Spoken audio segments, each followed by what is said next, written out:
écrit dans Ruy Blas, la nuit, on pense mieux, la tête est moins pleine de bruit. Alors du bruit, on va essayer de ne pas en faire, mais de glisser une douce mélodie à vos oreilles. Bonsoir à toutes et à tous, amis oiseaux de nuit.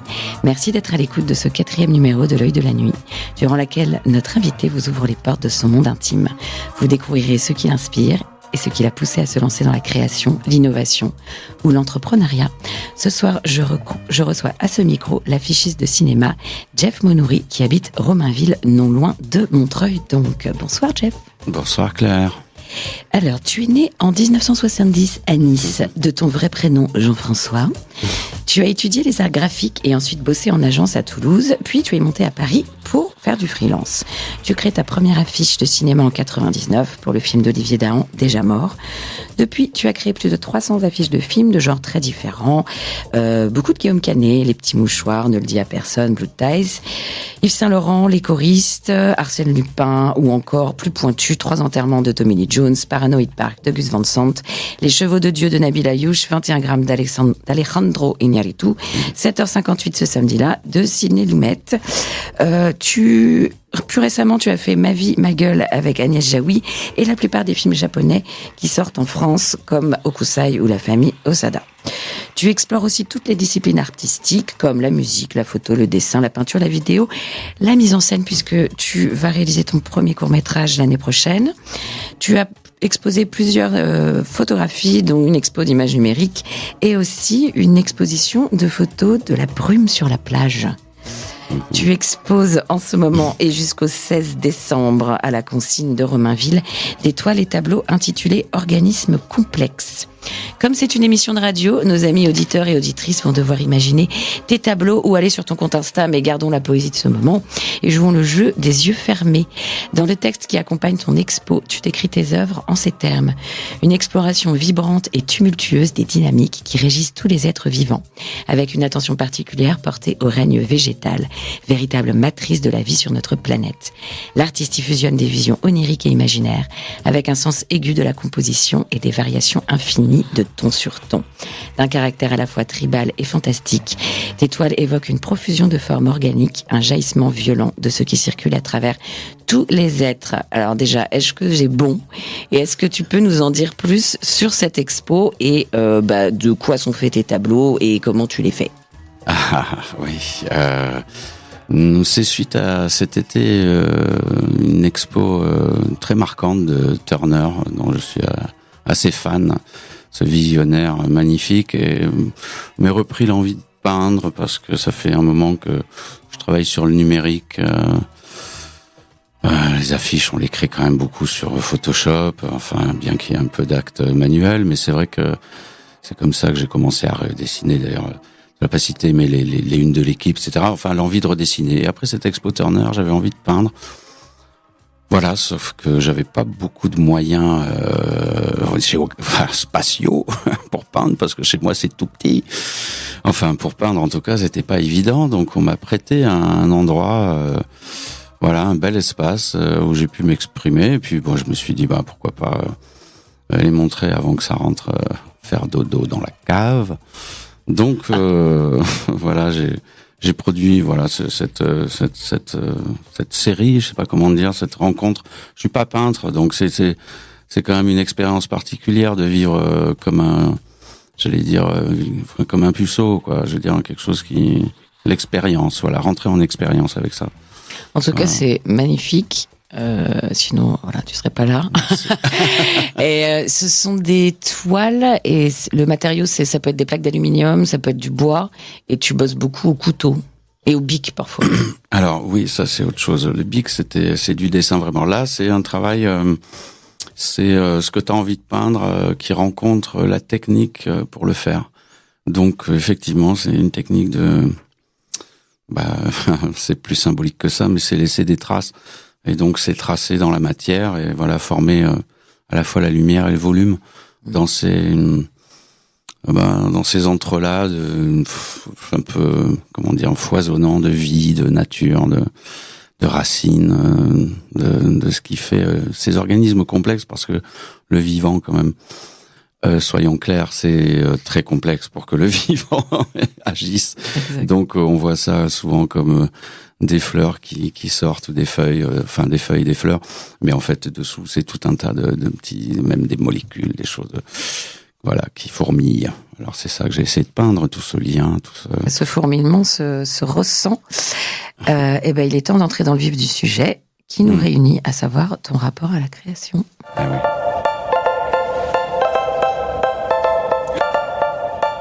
On a déjà un petit peu commencé à s'intéresser concrètement à ce que tu fais, à ton processus de création, parce que tu viens de nous en parler.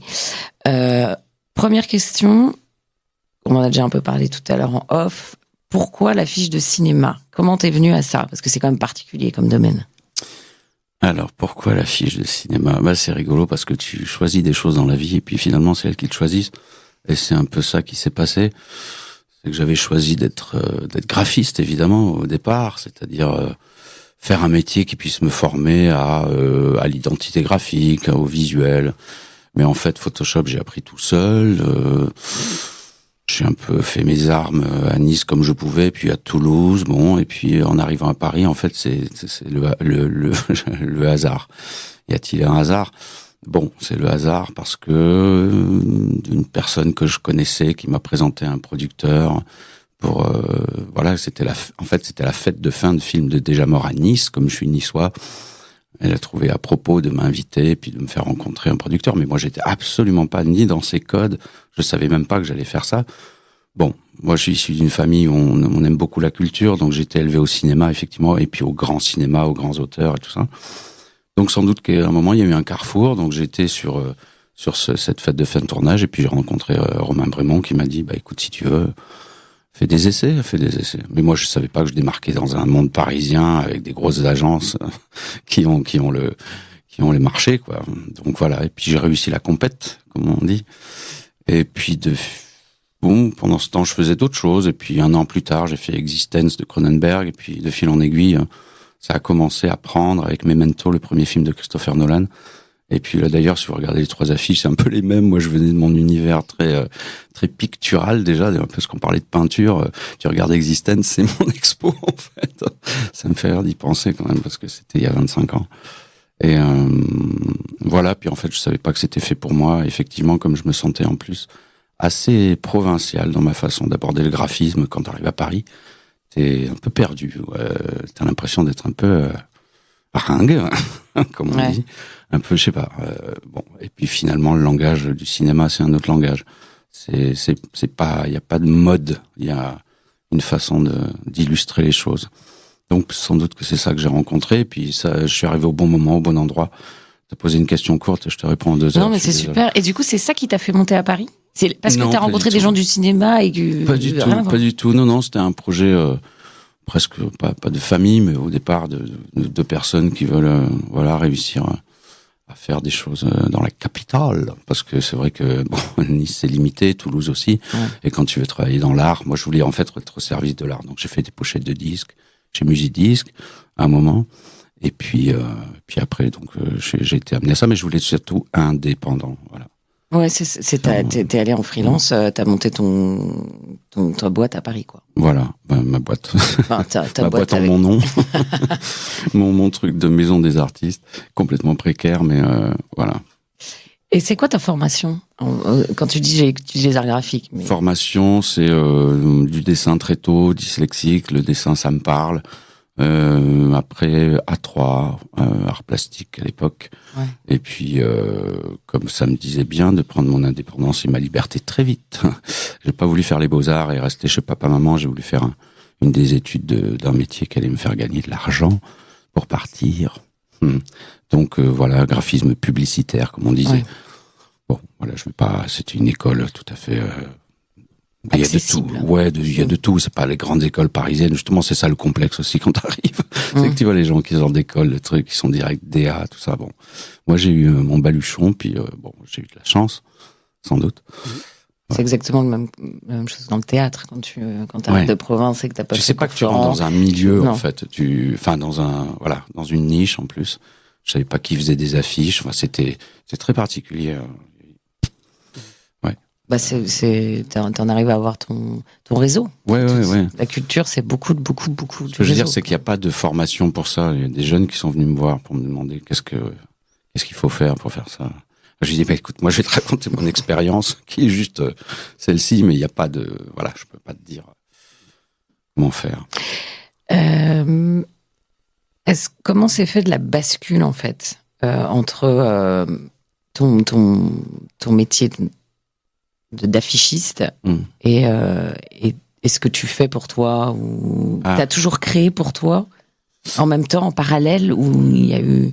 Oui, c'est une bonne question, comme on dit. Je me suis révélé sur le tard, très tard. Je me suis organisé très tôt, que ce soit presque en famille ou en couple, on va dire, à l'époque. Et puis, donc j'ai pris un métier, comme j'avais mes preuves à faire là-dedans, je sentais qu'il fallait que j'aille dedans, mais je savais pas que j'avais sans doute beaucoup plus à dire.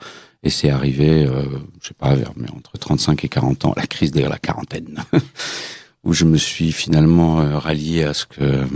je me suis un peu débarrassé de mes complexes, au sens... c'est-à-dire complexé de pas être sûr que ce qu'on a à délivrer vaille le coup. Bon, voilà. Donc de là a jailli tout ce que j'avais appris avant, le piano, le chant, plein de disciplines. Et puis je me suis plus rien interdit, en fait. C'est la maturité, quoi. Ouais, accepter, s'arrêter de se cacher, surtout. Maturité, oui, c'est sûr. Aujourd'hui, oui, un peu plus.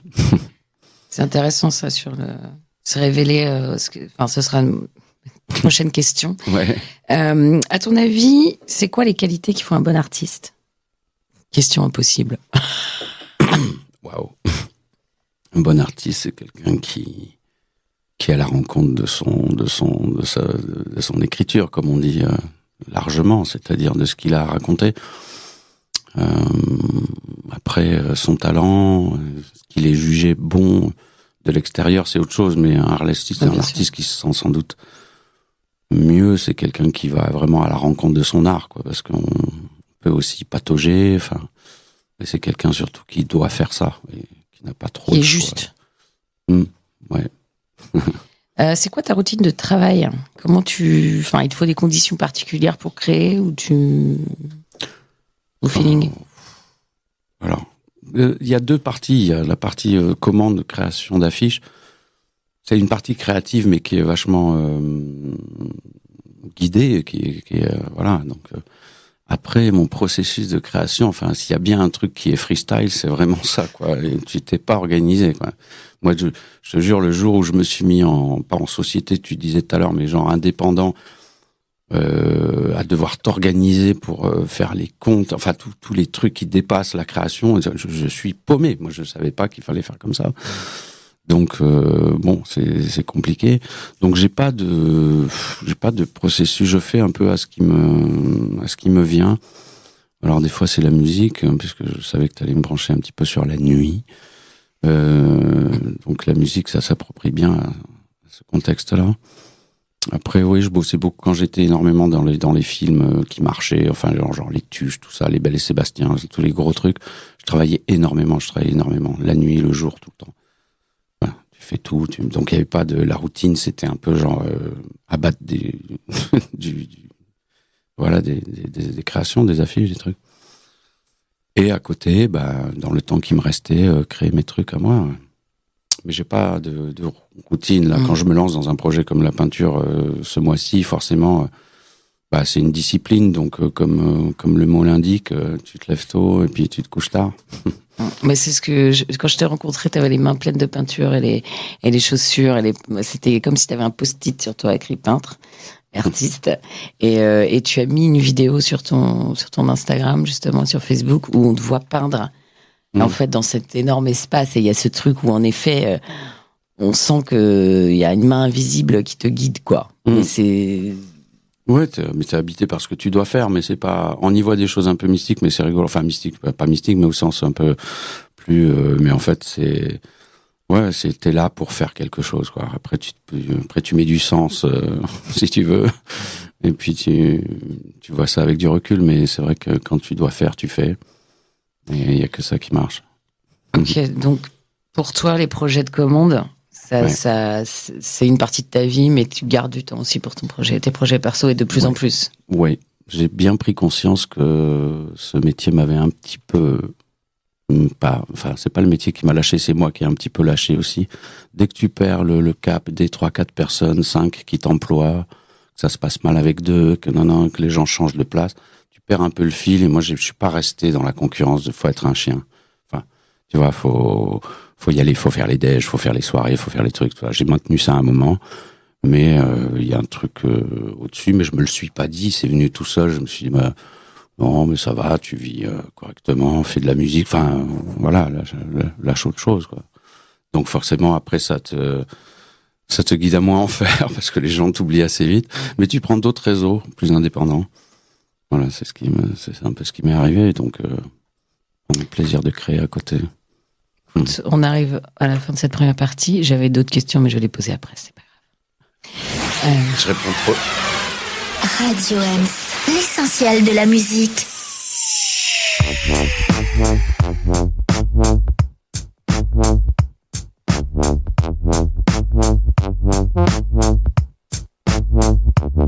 Y a comme un goût de déjà-vu dans son chewing-gum. Mastique et reste au garde-à-vous pendant qu'elle swing l'homme. Belle sur le ring, elle boxe avec son jean. Un été sun sur le dream avec un cocktail gin. Un air de voyez-vous avec ce dit John. Voilà qu'elle sent le coup de foudre sur ce big love. Elle remonte son string en face de son James Dean. Le steak brûle sur le grill et les dents blanches d'Ève brillent. Un air de déjà-vu dans son Only You. La plastique reste au rendez-vous quand son body move.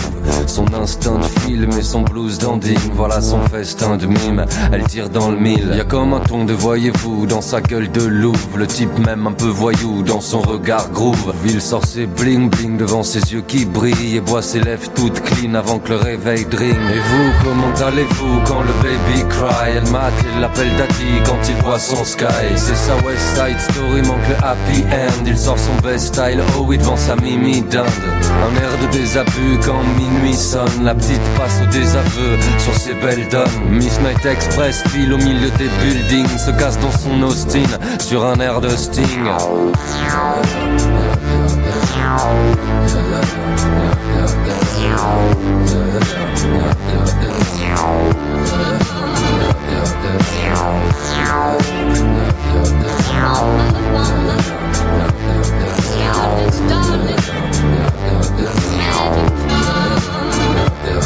Y'a comme un goût de calories dans son chewing-gum. Les cheveux gras, les cheveux plats, haute comme 3 pommes. Elle était ugly sur le ring et catch avec son jeans. Cache quand se pointe Jimmy avec sa milady. Des rêves d'American Idol nichés dans sa tête. En cacher ses rondeurs derrière sa salopette. Elle ne songe même pas à l'équation slim string. Autant offrir à un manchot une poignée de Breitling. Y'a comme un air de rhythm and blues au fond de ses yeux.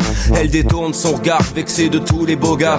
Elle se dit qu'un jour viendra un sourire de star, un qui aura le Stenson, la gueule d'Humphrey Bogart, un qui lui soufflera des mots doux, pou pou pidou, qui la fera marcher à cloche-pied sur les rayons de lune, un qui la prendra dans son Teddy North Carolina, un qui pour être beau n'aura pas besoin de gomina. Y'a comme un goût de bigoudi dans son chewing-gum.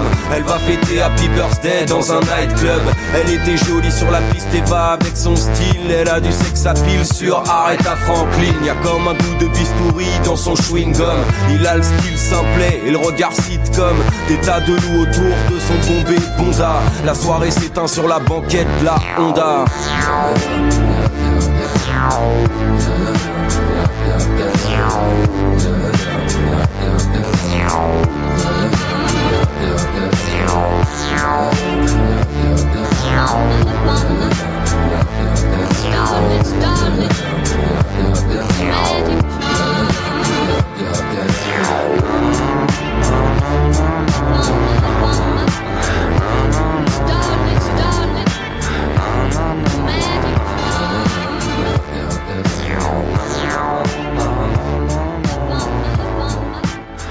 C'était Odezen avec Chewing Gum. Et pourquoi ce titre?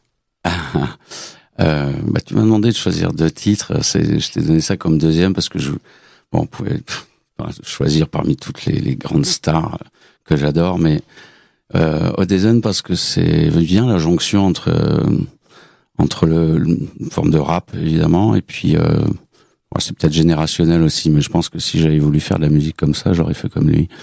Voilà, une espèce de poésie, là, c'est ce dont il parle, là, dans cette chanson, cette fille qui parle de ça comme ça. Franchement, c'est la classe absolue, quoi. Voilà, j'adore. C'est très clair. Eh ben, c'est parti pour la deuxième partie de l'émission. Alors, les origines, l'instant zéro de ta vocation.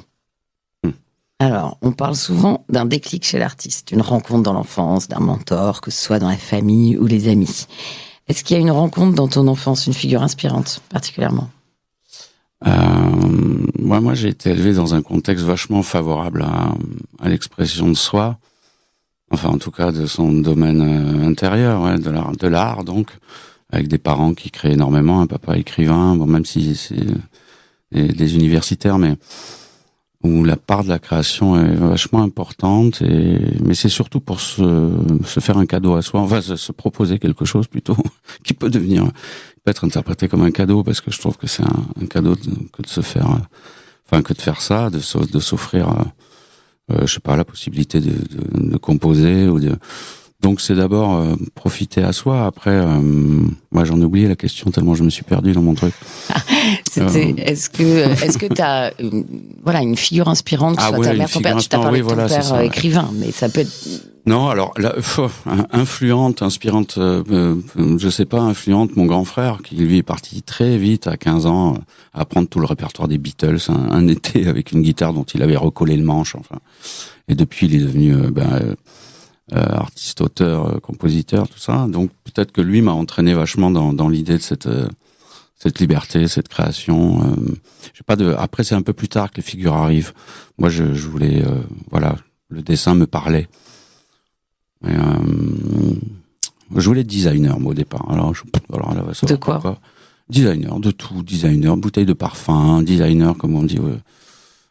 Tu vois, faire les dessins des belles choses. Et puis c'est un métier tellement technique. Moi, je suis pas du tout technique. Je suis à l'impro total. Tu posais la question avant pas, je crois. Est-ce que t'es un artisan ou un artiste? Je suis comme lui. Moi, je suis plutôt un artiste. Quoi. Techniquement, je sais pas ce que ça donne. Tu vois, je sais pas si je m'applique bien. Mais par contre, ouais, je suis plus artiste qu'artisan. C'est bien, t'as fait tes devoirs, t'as écouté les émissions d'avant, c'est cool. Ah ouais, c'était un devoir en plus. Non, je m'intéresse un petit peu à toi. Mais en effet, ouais, c'est ce qui fait la différence souvent entre artiste et artisan. Du coup, quelle a été ta première émotion créatrice marquante? Ton choc esthétique? Parce que il y a forcément... Dans l'acte de créer, tu veux dire? Dans ton parcours, qu'est-ce qui t'a donné envie de créer? Par exemple, souvent, on se dit, c'est une expo que j'ai vue, c'est un livre que j'ai lu, c'est... Ouais, c'est ça, c'est un peu tout le parcours. J'ai fait histoire de l'art. Je sentais que c'était une expression surtout qui me correspondait. C'est-à-dire, j'étais pas du tout. Alors, on digresse un peu, mais je suis un peu hyper actif. Je crois que je souffre de troubles de l'attention. Ça veut pas dire que je suis hyper speed ou hyper, tu vois, quand tu es azimuté tout le temps, partout, non, ça n'a rien à voir. C'est juste que ton cerveau est toujours en marche sur des trucs. Donc c'est pour ça que j'ai du mal à me concentrer aussi sur la lecture, ce genre de choses, tu vois, parce que je suis, donc il fallait faire, mais c'est aller dans le graphisme, mais je suis très manuel aussi. Alors c'est pas le bricolage, pas la question, mais c'est le fait de toucher, voilà, la peinture en fait partie, hein, je pense. Mais il y a eu plein de figures. Moi, j'ai été élevé à tellement de références, ça m'a écrasé. À la fin, j'ai plus rien lu, j'ai plus rien regardé presque. Enfin, si, plus tard, ça revient. Mais j'ai des parents qui nous emmenaient dans toutes les églises, ils nous faisaient visiter tous les musées. Donc, toute ma culture, elle s'est faite beaucoup là, quoi. Tu vois, le cinéma de minuit, enfin, le ciné, j'étais fan de Cinoche. Voilà, mais ça peut être écrasant aussi. C'est obligé en fait, tu vois, après, tu te décultives. Non, c'est débile. Tu prends du recul, quoi. Non, mais je sais pas. Moi, j'avais besoin, des parents très dans le questionnement et tout ça. Moi, j'ai besoin de faire, j'ai besoin d'être actif. Ouais, C'est pour ça, quand tu me parles du sommeil et tout ça, on y viendra tout à l'heure, sans doute. Ouais, la nuit, le thème de l'émission. Ouais, voilà, ouais.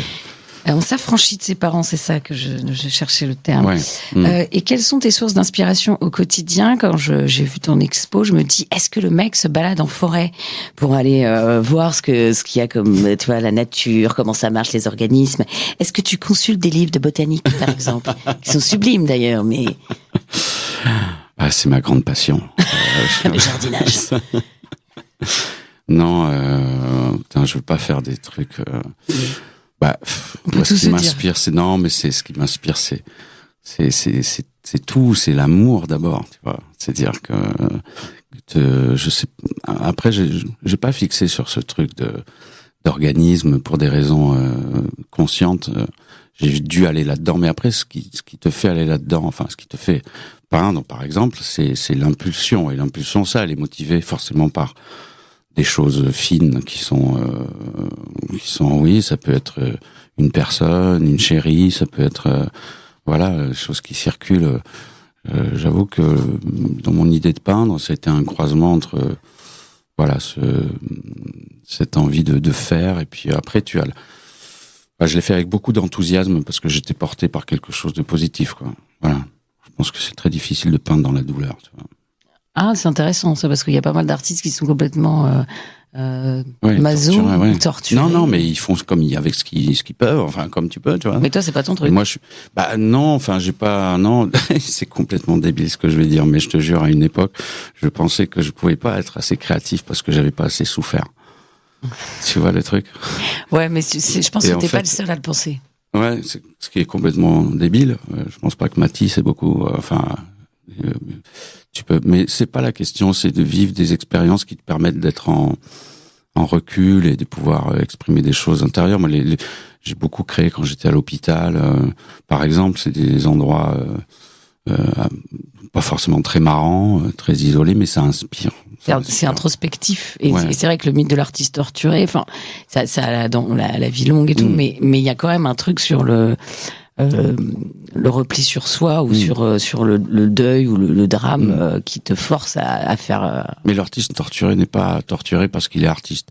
Il est torturé parce qu'il est torturé et il essaye par l'art de trouver une réponse ou quelque chose qui lui laisse pas le choix de le faire de toute façon, mais parce qu'il y a des gens torturés qui ne sont pas artistes et qui n'ont pas. Mais c'est vrai pénibles. Mais l'artiste se torture encore plus parce qu'il est incompris. Alors là, la torture, elle finit plus d'être dure, c'est sûr. Tes œuvres ont une forte puissance d'évocation. On est tout de suite happé par l'univers sombre et organique dans l'expo dont on parle, qui pour moi me rappelle la saga des aliens et les créations du plasticien suisse Hans Ruedi Giger, qui ont inspiré le film de Ridley Scott. Ouais. Dans le texte qui accompagne ton expo, tu parles un peu de tes influences, celle du peintre Max Ernst, peintre surréaliste allemand de la fin du 19e, et aussi de l'univers du dessinateur de BD affichiste, également français, Philippe Druillet, cofondateur notamment de la revue Métal Hurlant, et de la non moins mythique maison d'édition Les Humanoïdes Associés. Ouais.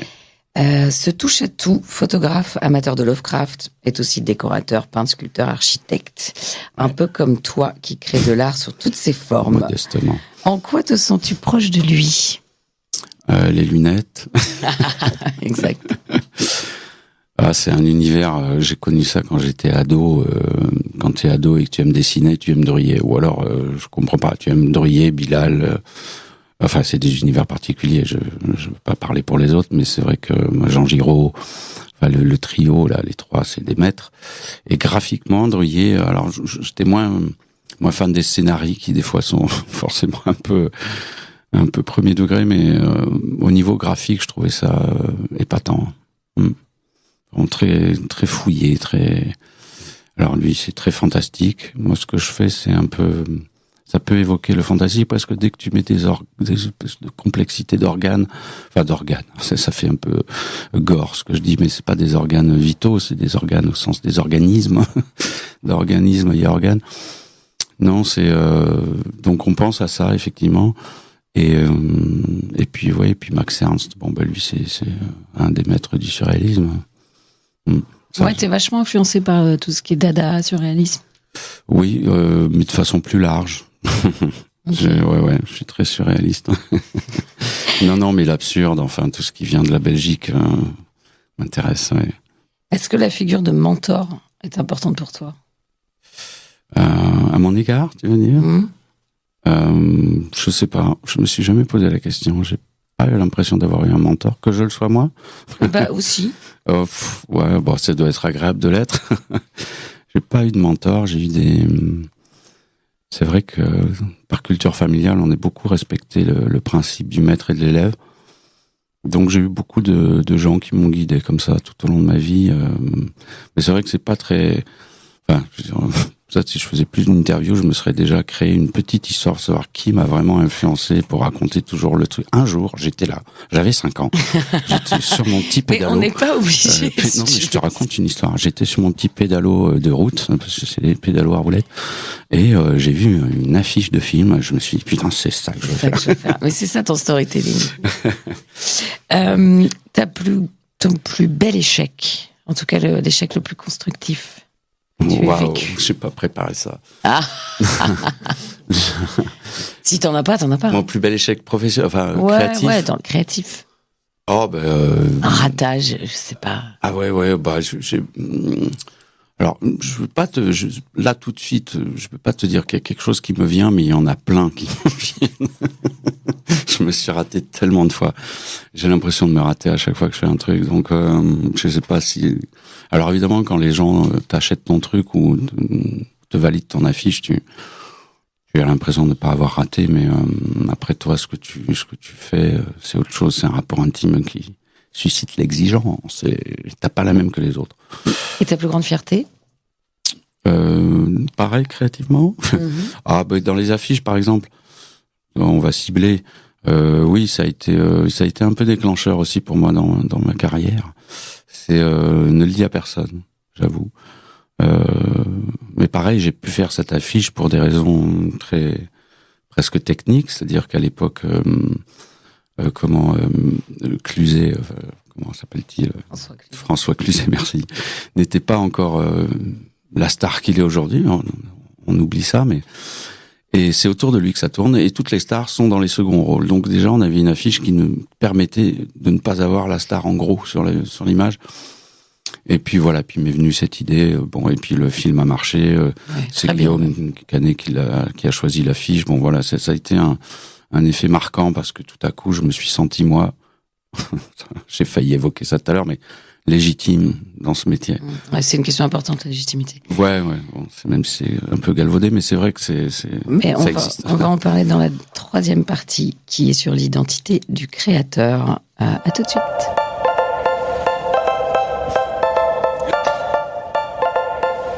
Comment on se définit comme artiste face aux autres dans la société, au quotidien? Tu parlais de légitimité, c'est exactement de ça dont il s'agit. Je commence par un truc un peu cliché, mais un artiste est-il forcément anticonformiste, un peu fou, voire désagréable? Non, je sais pas. Alors je vais dire un truc franchement, je me suis jamais... te définir comme artiste, c'est pas que tu te définis comme artiste et que tu te sens vivre de la transformation de tout. Alors je sais pas si c'est ça être un artiste, mais j'ai bien conscience que ce qui m'anime n'est pas ce qui anime forcément tout le monde. Je dis ça, tu vois, mais c'est ce qui définit un artiste, c'est de se remettre en question tout le temps sur ce qu'il a à proposer. Mais en même temps, on fait pas le choix d'être un artiste, je pense. On fait le choix d'essayer d'en vivre. Ça, c'est autre chose. Ouais, ce sera aussi une partie de la question. Parce que il y a des artistes institutionnels qui exercent le métier d'artiste. Après, c'est quoi la vie d'artiste? Vivre de son art. A priori, c'est la meilleure façon de définir un artiste. C'est ça. En fait, il y a une question qui vient, c'est le rapport à l'argent. Quand est-ce que tu as pu en vivre? Et est-ce que, à l'inverse, ça te freine? Ou alors ça te nourrit pour créer pour toi? Alors, moi, je sais pas si tu associes la création que je fais de mes affiches à mon côté artiste. C'est-à-dire que pour un commercial d'une boîte de distribution, tu es un artiste. Mais pour le métier que tu exerces, tu n'es pas un artiste. Tu es là, on peut faire appel à toi parce que tu as des qualités artistiques qui vont se voir dans ton travail. Si tu veux mettre au service d'une industrie qui est principalement basée sur la pub, donc tu mêles plusieurs choses. Alors moi, le défi, c'est d'être au carrefour de tout. Voilà, de faire une espèce d'unanimité entre la pub, l'art, le truc, le machin. Après, quand c'est toi qui crée, vraiment la musique, la peinture et tout ça, c'est d'autres paramètres, d'autres enjeux. Je pense que c'est un investissement total. Quelle part de talent et de travail, à ton avis? Ah oui, la fameuse. Ouais, bah écoute. Et on parlait de génie artistique. Ouais. Est-ce que et combien de parts, quoi? 10%? C'est vraiment... Non, mais on dit souvent que c'est 90% de travail, 10% de talent. Sauf que les 10% de talent, des fois, c'est 90% de la possibilité d'envisager le travail comme quelque chose de simple, de facile. Quelqu'un qui a énormément de talent, c'est pas qu'il a pas besoin de travailler beaucoup. Enfin, c'est que ça va lui venir tout de suite. Celui qui cherche, il va chercher beaucoup. Alors, il aura besoin de beaucoup travailler. Maintenant, je pense que oui, au départ, c'est quand on est jeune que ça se passe. Ça. Après, je sais pas. Est-ce que tu crées pour toi ou pour les autres? Enfin, quel est ton rapport justement à ta création? La grande question. Ouais. Je sais pas. On peut pas créer que pour soi. Ça n'existe pas. Mais on le fait pour des raisons. C'est comme. Enfin, attention les comparaisons hasardeuses de Jeff. Quand on a un enfant, on le fait pour soi, mais on le fait pour créer un être qui va exister. Et on le fait pas. Bah, c'est un peu pareil dans la création, c'est-à-dire que tu crées pour toi, mais c'est surtout pour qu'il existe dans la vie quelque part, quoi. C'est sûr que si tu crées tes peintures et que tu les mets dans la cave tout de suite, les pauvres, c'est même plus toi qui est en question, c'est quel sale coup tu leur fais, quoi. C'est-à-dire, si c'est pour qu'elles restent anonymes complètement dans le noir, franchement, il y a des psychopathes pour mettre les gens dans le noir. Hein, ouais, tu compares les œuvres à des êtres humains. Bah, potentiellement, non, mais c'est vrai que tu es en relation avec quelque chose qui existe. Qu'est-ce que tu veux? Alors, c'est mort si on veut, parce que c'est là. Mais enfin, bon, moi, j'essaie de créer du vivant, donc je dis que c'est mort, tant pis. Mais, bah oui, enfin, c'est pas mystique que de dire que tu es en relation avec quelque chose qui t'appartient pas vraiment, qui est là, avec lequel tu te bats. Et c'est une part de toi-même, quand même. Ouais, carrément, c'est une part de toi, mais c'est comme des accouchements lesquels tu luttes. Enfin, c'est pas forcément une partie de plaisir tout le temps. Mais est-ce que tu crées pour le succès, l'éternité, pour te réparer? Bah, t'as vu, ça marche, hein. Ah bah, ça marche, oui. Non, j'ai un ami qui m'a dit une fois très, très gentil, j'ai pris ça comme quelque chose de chouette. Il m'a dit, je crois que, au-delà de ce que tu veux, du succès que tu veux avoir, etc., ce qui n'est pas a priori mon projet, même si j'adorerais en avoir, c'est de laisser une trace. Voilà, c'est ce qu'il m'a dit. Je crois que les artistes ont besoin de laisser une trace, alors, en eux-mêmes, ou de la créer, ou de la faire, mais de laisser quelque chose. Est-ce que l'acte de créer concrètement t'apporte quelque chose au quotidien? C'est-à-dire, est-ce que ça t'apaise? Est-ce que Alors, je t'avoue que c'est ma vie. C'est-à-dire que je ne passe pas une seconde sans créer. Enfin, je sais pas comment dire ça autrement. Ça fait très, je sais pas, mais je vois un truc. Tout est objet. Ma tête n'arrête pas de fourmiller de tout. Ça veut pas dire que j'ai des idées tout le temps. Ça veut dire qu'en permanence où je pose mon regard, où j'entends un truc, alors c'est peut-être tout le monde est comme ça, j'en sais rien, mais il se passe quelque chose, je transforme voilà. Donc c'est un peu, c'est pour ça que je suis hyper actif, c'est que tout est en chantier tout le temps. Ça fait partie de toi. Tu t'arrives pas à scinder, voilà. Tu te dis pas. Mais je le vis bien. Enfin, ça fait très le mec qui se prend la tête et tout. Je veux dire, je le vis bien. Je suis pas dépressif. Non, mais ça va. Et puis mais je sais pas si on peut. Les tocs ne sont pas de la création, mais c'est pas des tocs. C'est une volonté de tout transformer tout le temps. Quels sont tes conseils pour quelqu'un qui voudrait, je sais pas, qui a envie de peindre, qui a envie de faire de la photo, qui a envie... Accroche-toi. Non, quelqu'un qui a envie, de toute façon, t'as pas besoin de le convaincre de quoi que ce soit. Hein. Quelqu'un qui hésite, faudrait le rencontrer, mais je veux dire, non, faut y aller. Il y a un truc de la Alors moi, je suis pas, sans complexe, voilà, tu t'en fous.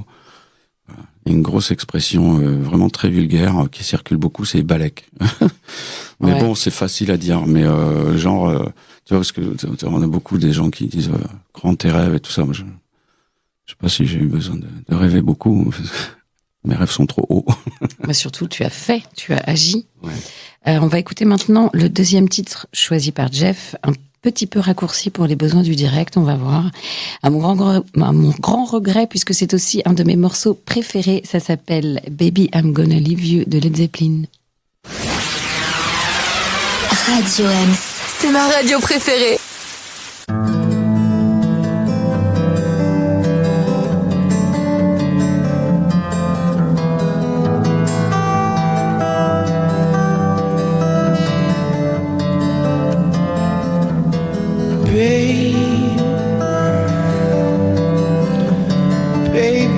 Baby, I'm gonna leave you.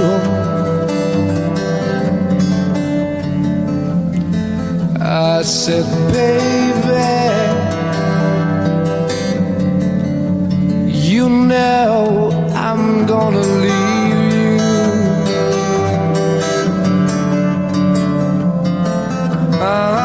Leave you in the summertime. Leave you when the summer comes rolling. Leave you when the summer comes along.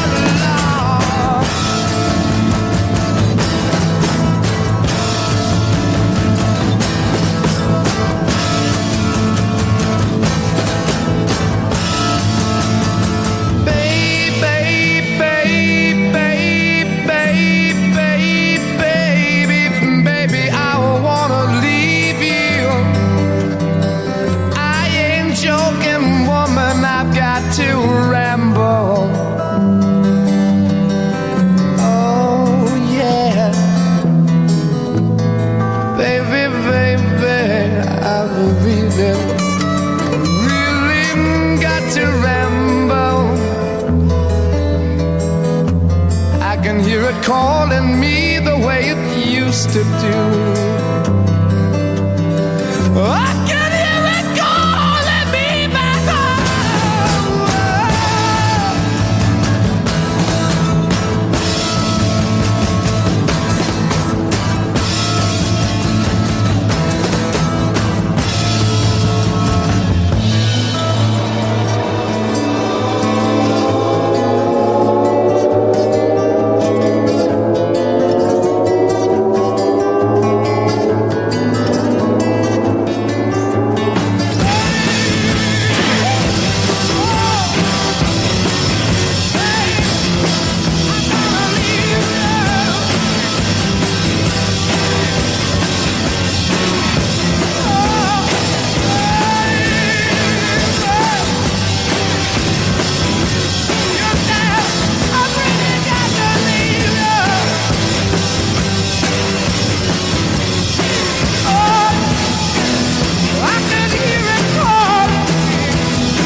Dans le studio, on est comme des fous dans le studio là, avec Jeff. Voilà, et j'ai même pas envie d'oser poser la question pourquoi ce titre, si tant est qu'on ait besoin d'expliquer pourquoi ce titre, Jeff. Ouais, je trouve que pour le coup, j'avais 12 ans. Tu sais, quand tu commences à parler anglais, et que tu entends ce morceau et que tu te dis putain, mais si je dois dire à quelqu'un que je dois le quitter, ou si j'aimerais tant pouvoir le dire comme ça, ou l'entendre dire comme ça. C'est classe. C'est clair que c'est un truc, c'est énorme, tu vois. Tu te dis, ouais, je comprends tout ce qu'il dit.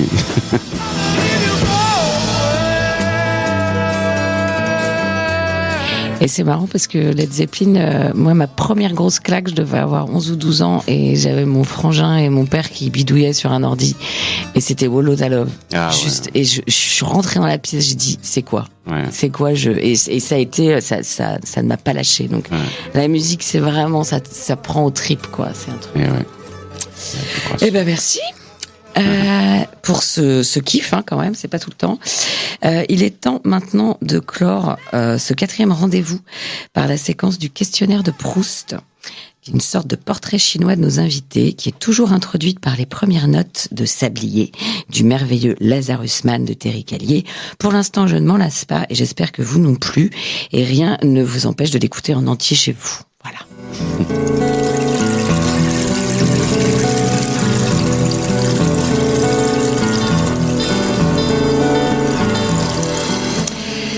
Alors, première question, j'espère que tu as préparé tes fiches. Est-ce que tu dors beaucoup? Devine.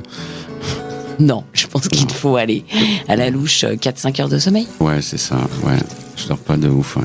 Mais bon, vas-y, continue, parce que je vais t'expliquer. Ouais, mais si on a un peu de temps, c'est voulu? Tu te lèves pour créer? Non. C'est parce que tu dors pas très bien? Non, du tout, voilà. Je suis pas du tout un insomniaque, en fait. Je suis...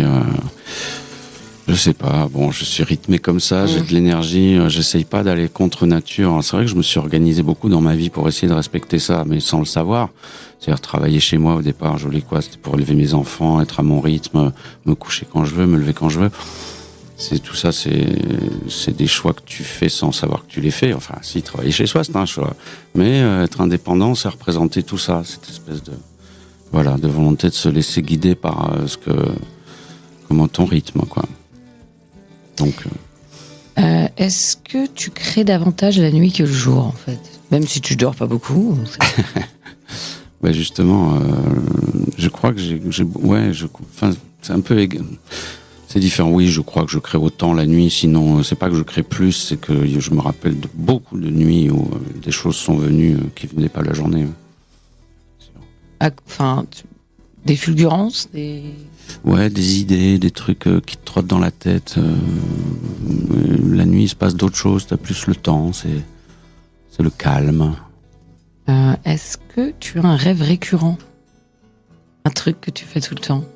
Alors, il y avait un rêve que je faisais souvent, j'en ai plus en ce moment, je rêve de milliards de choses, je m'en souviens plus trop.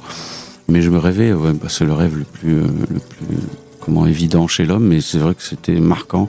Je rêvais de voler, mais de voler debout, voilà, où j'arrivais à surplomber les foules, les choses comme ça. C'était d'un plaisir immense, quoi. Mais sans voler comme Superman, tu vois, t'as les pieds en bas, mais tu flottes. Et ça, ouais. Alors, quand tu essaies de te replonger dans un rêve pour essayer de le rechoper, t'y arrives jamais. Jamais. Ton pire cauchemar? Mon pire cauchemar dans la vie?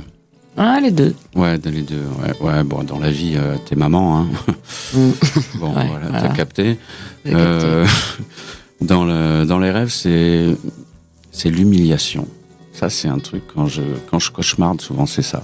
C'est-à-dire, ça, c'est un truc tellement humain, bateau, mais c'est l'injustice, c'est le truc où t'es mis de côté, où t'es humilié, t'es pas, voilà.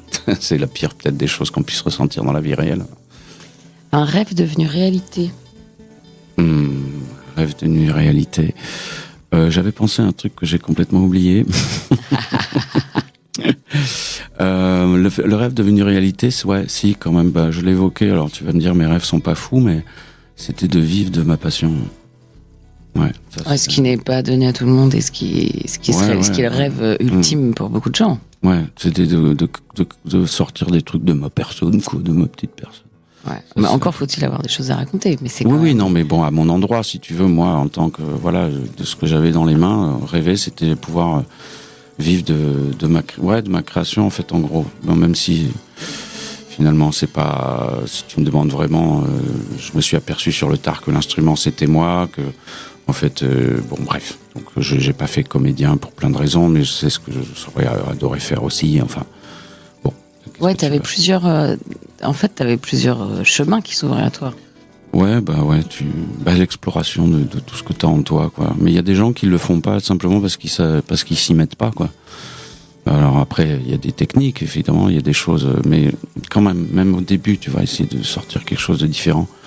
Faut expérimenter soi-même. Putain, on n'a pas toute la. Non. On n'a que toute la vie. Mais il faut s'autoriser. Voilà. Parce que tu peux être pris dans le quotidien et pas. Ouais, bien sûr. Et pas juste avoir l'occasion. Ouais. Non, mais c'est sûr, il y a une aisance à la volonté de transformer les choses, ça c'est certain. Je voulais faire de la radio et ça fait des années que je veux faire ça et là seulement que j'en fais à 43 ans. Ben voilà. Eh ben, bienvenue. Merci Franck. Bienvenue dans mon émission. Ta plus grande insomnie? Alors, je vais te décevoir, mais j'ai pas dans.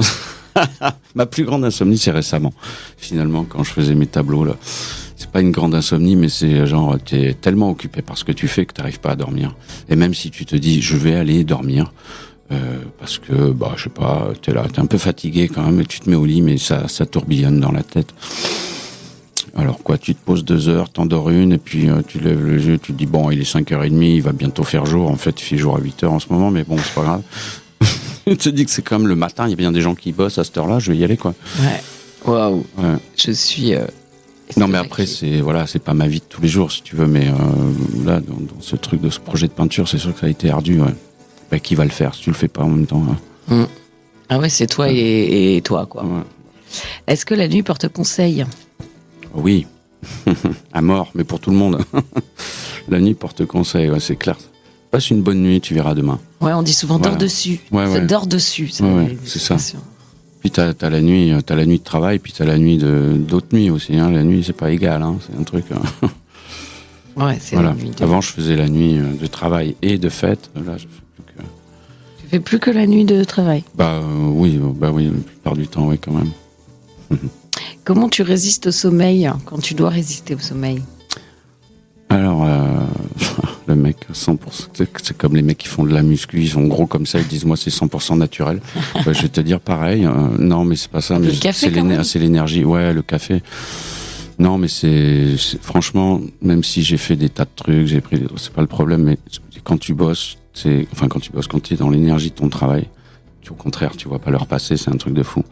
L'énergie, elle te vient par ce que tu as à dire, en fait, en gros. Après, t'es fatigué, mais c'est de la bonne fatigue.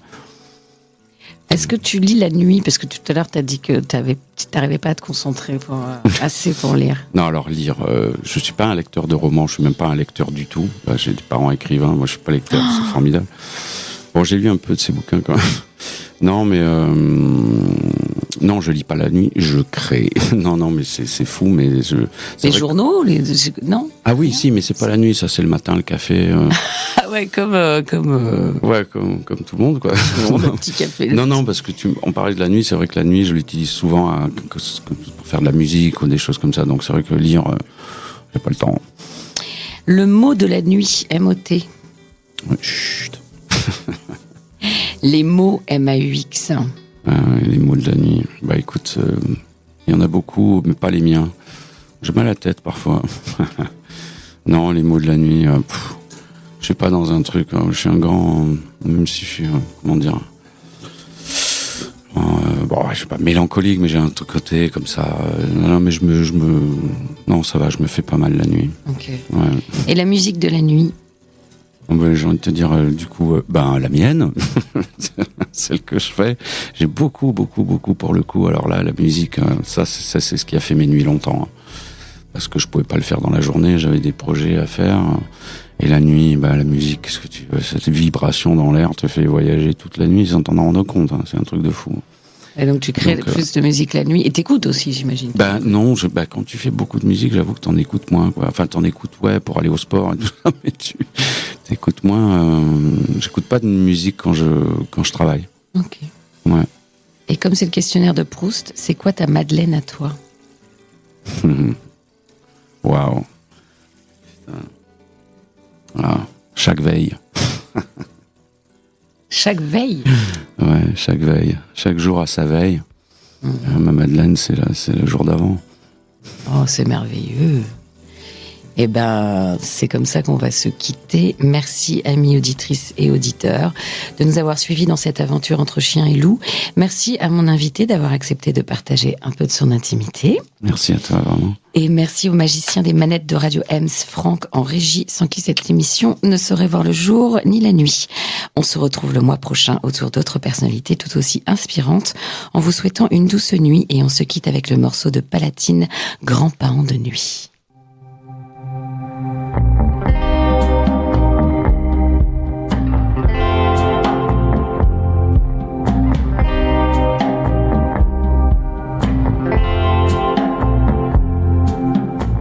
J'ai les yeux rouges, je sors seulement la nuit. Personne ne bouge, j'aime le silence. Soleil me touche lorsque sombre la nuit. Laisse mes épices une odeur de sang. Et je m'envole quand l'astre lui dort.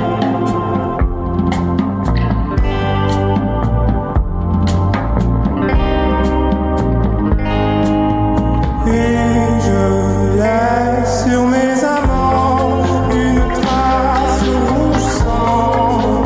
Les enlève sur un grand banc de nuit. Et je m'endors en mal d'orage.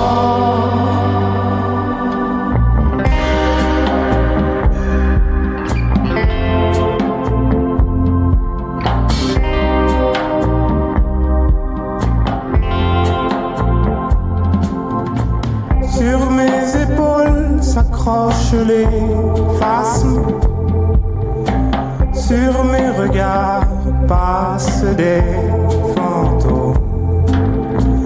Qui donc danse sous un grand parapluie? Qui donc vole sur un grand pan de nuit? Et je m'endors quand l'astre lui